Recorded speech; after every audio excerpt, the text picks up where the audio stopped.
Hot 93.3, blazing hip-hop and R&B. It's 8:09. Boogie and Mimi. Good morning. Very special guest in the studio this morning, yes, Mimi. Sir. Mr. Blakes, Mr. Babu Blakes. Welcome to the studio. Oh, thank you very much. Hip-hop legend. Good to be here. Yes. Hip-hop extraordinaire, Mr. Babu Blakes. How you feeling this morning, man? I feel good. I'm sipping coffee like Devin. I feel like we dragged you out of bed so early this morning. Well, this is normally when I'm headed to work, actually. I got a full-time job, man. Wow. We would say like superstars sleeping in late. Nah. You know, driving around in limos, something. Yeah. 9 to 6 with benefits, baby. So, if no one's picked up the Austin Chronicle this past week, you are on the cover, which I didn't know you were going to be on the cover. And then someone brought it in. I was like, well, damn, it's like that. That's how I felt. So how did you end up with this? I mean, they contacted you and Robert Gabriel was going to do a story, and he's the same person who was responsible for Basswood Lane and Rapper Rick being on covers in the past year too. Right. But at the end of the day, it all came down to the cover shoot, and there was a photographer by the name of OG who's actually here. Here in the studio. Hello, welcome to the studio. Basically, they gave him the opportunity, like, if you do a good job, then it's going to make a cover, right? Yep. So this boy went and did all the research on past covers, how they looked, framed it up perfect. Right. I mean, he works with Chameleonaire and Rapper Rick and all these different guys, so he's a pro. And, shoot, he made it happen. No, the pictures. OG, didn't you take some pictures at our meltdown or something like that? Like a really cool picture of Chameleonaire on stage. Yeah, he's on stage. Yeah. Then he took a picture of me and Boogie, and that one was great. Yeah, I'm sure it turned out great. There's no amount of lenses or filters you can put on the camera to make that picture look good. But no, that's great, and the cover is dope. I mean, it's just, I don't know, you did a great job of just capturing, like, I don't know, it's like I can tell your attitude in the picture, like I can see what you're all about by one simple picture. Absolutely. So, and if no one's seen your show on Emmy Television, it comes on at 10 a.m., right? Comes on at 10 a.m. and then it has 5 other reruns. But I got promoted, man. At first I was just doing a show. Now I'm urban music director. Yeah. Yeah, I programmed a rap show as if I know something about rap. Congratulations. Right. And, you might know a thing or two. Yeah, work all day, man. And, you know, I got Drew Faye, you know, hosting Smash. And I get to interview Damian Marley this Thursday. Oh, wow. Things are happening. He does man. one of my favorite songs. Yeah. The beautiful song he did with Bobby Brown. Yeah, that was nice. I like and that one. Actually, Stephen Marley just put out his first CD. With the beatboxing. So he's the headliner, yeah.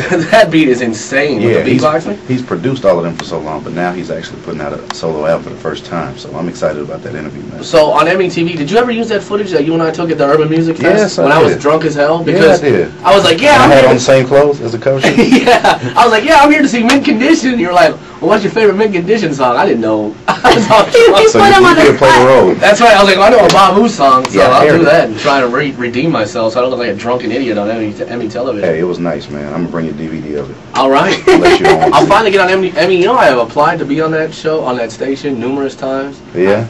Given headshots. Maybe that's where you went wrong. Maybe if you do a resume, no headshot. Yeah, I didn't have headshots when I applied. I gave him an Austin Music Award. Well, yeah. And a poster, like, There you go. Well, yeah. I mean, that's pretty much all. But Boogie has no awards to hand over. But he has broadcast experience, and that's what I was lacking. I got no, that's not true. I have a gold cup that I won at a 40-ounce drink-off last summer.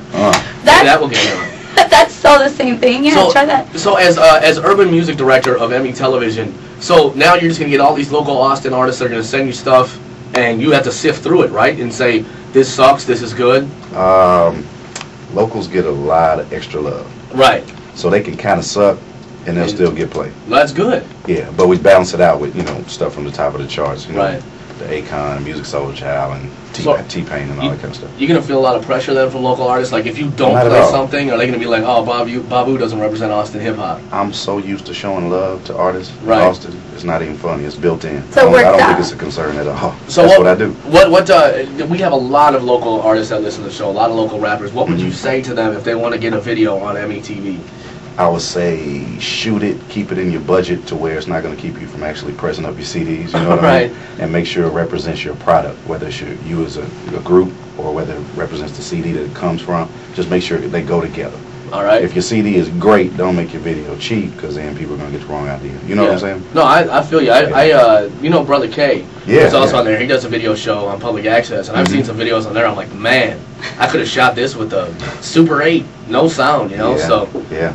But no, that's cool. Well, Babu, I'd love to talk to you more about what you're doing. Oh, I'd love to talk to you about language and hip hop. Let's talk about that. We'll talk about that. Let's talk about that ish. Let's talk about that S word. Yeah, let's talk about the H word and the B word. Yeah. Well, first I'd like to play probably what was your biggest local hit, I would say. I don't know. I don't want to. Only. It got radio play and everything. And this is the remix of Paul Wall. Yes. And who's that? Is his name Money Waters? Money Waters and then My Own from Strange Fruit Project. We just did a video shoot with Erykah Badu this weekend. Did you really? Yeah, Strange Fruit Project. Yeah, wow. So. That's impressive, man. But this is good. This is probably one of my favorite songs of all time. Well, thank you. You will find it in my most playlist on my iTunes. This is true. I'm not trying to kiss your ass. No. I know. I'm just telling you the song is dope. Thank you. So it's the Play the Role remix. Yes, sir. Which with Paul Wall and Money Waters. Statewide remix available on iTunes right now. All right, well, that's where I got it from. So let's listen to this, and we'll come back and we'll talk about language and hip-hop and so forth. Babu Blake's on Hot 93.3. Hot 93.3, blazing hip-hop and R&B. Boogie and Mimi with special guest in the studio, Mimi.